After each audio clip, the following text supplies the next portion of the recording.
And the White House condemning the media's coverage of Wednesday's ICE-involved shooting. We'll go now live to NTD's Washington correspondent Mari Otsu, who's standing by at the White House. Good evening, Mari. Steve, good evening. That's right. And Vice President JD Vance joined Press Secretary Leavitt in the White House briefing room today to announce a new Assistant Attorney General position to prosecute abuses of government assistance programs. Vance says that this comes in response to that rampant fraud in Minnesota child care programs, and that while the prosecutor will mainly focus on Minnesota for now, they will eventually have a nationwide scope, and that this person filling this role will be announced next week. The White House also responding to that Minnesota shooting when a woman was fatally shot by an ICE agent. The administration saying that the agent acted in self-defense and calling the whole incident the result of anti-ICE rhetoric and radicalization. Take a look. She then proceeded to weaponize her vehicle, and she attempted to run a law enforcement officer over. This appears as an attempt to kill or to cause bodily harm to agents, an act of domestic terrorism.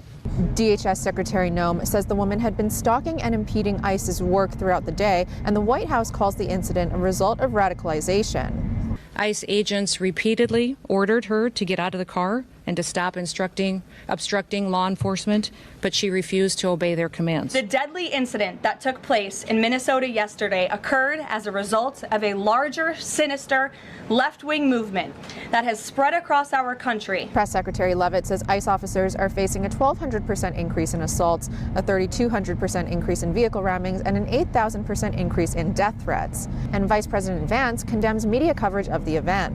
The reporting over this has been one of the biggest scandals I've ever seen in media, when you have a guy who is defending himself and is now being treated as some sort of federal assassin. You guys are meant to report the truth. How have you let yourself become agents of propaganda of a radical fringe that's making it harder for us to enforce our laws? The Minneapolis mayor, meanwhile, demands ICE get out of his city.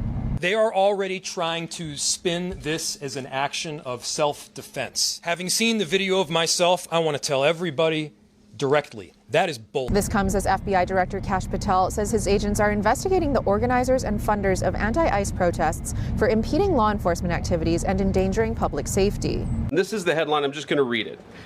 Outrage after ICE officer kills U.S. citizen in Minneapolis. What that headline leaves out is that woman is part of a broader left-wing network to attack, to dox, to assault, and to make it impossible for our ICE officers to do their job.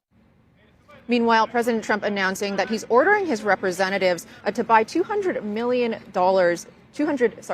billion in mortgage bonds, adding that this aims to make the cost of owning a home more affordable for Americans. And this is coming just a day after the president moved to ban Wall Street from buying single-family homes, saying that he'll be calling on Congress to codify that. Steve, back to you.